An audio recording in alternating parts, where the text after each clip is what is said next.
আমার নাম টুটু সাধু, আমার চ্যানেলের নাম ক্যামেলিয়া। আমি যে গল্পটা বলছিলাম, ওই গুরুদেবের গল্পটা, সেটার এটা 3 নাম্বার কি 4 নাম্বার ব্লগ।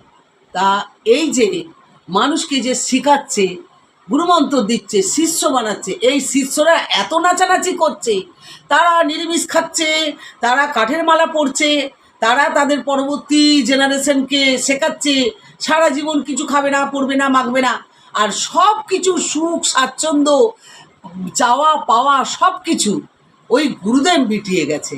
তার একটাও বাদ যায়নি গুরুদেবের, যে কোনো একটা জিনিসের থেকে তার বাদ গেছে, সবটাই সে এনজয় করে গেছে। বিয়েও এনজয় করে গেছে। আচ্ছা, একটা নয় করেছে, একটা না হয় শালির তাকে দেখাশোনার কেউ ছিল না, তাই শালিকে বিয়ে করেছে। কাজের মেয়ে, তার সাথে কি হলো, তাকে করার কি হলো, তাকেও কনসিভ বানিয়ে ফেললো। তারপর এই যে ওটা হয়ে যাবার পর আবার এদিকে আরও যে 4টে 5টাকে করলো, এরা কি হলো? এটা গুরুদেবের বংশ বলতে, জেনারেশন বলতে তো মানুষের গা ঘিন ঘিন করবে। কি করে হয় এরা? আর এই গুরুর যে স্টুডেন্ট, এই গুরুর যে শিষ্য, এরা এত নাচানাচি করছে। আমি সত্যিকারে বলছি, আমি গুরুমন্ত্র নিইনি। আমি কেন নিইনি গুরুমন্ত্র জানেন?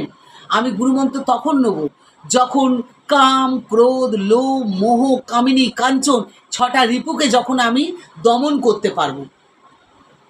তাও আমি বলে দিচ্ছি, আমি সিঙ্গেল থাকি, আমার 15 বছর বয়স থেকে আমি সিঙ্গেল থাকি।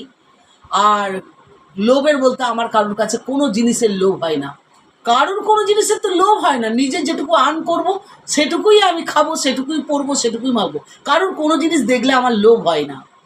ক্রোধ, হ্যাঁ ক্রোধটা আমার আছে।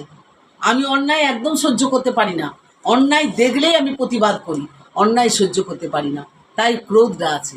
লোভ নেই, মোহ কিছু আছে সংসারের প্রতি, তবে সব রিপুকে তো আমি জয় করতে পারছি না।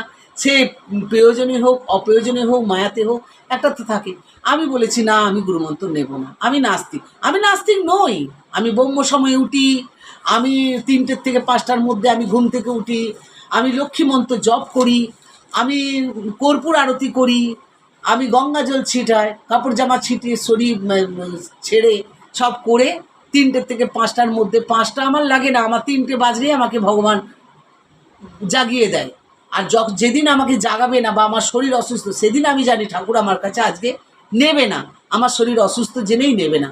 আমি ঠাকুরের সান্নিধ্যে অনেক দিন গেছি, ঠাকুরের আমার অসুখ হয়েছে, জ্বর হয়েছে, বাড়াবাড়ি হয়েছে,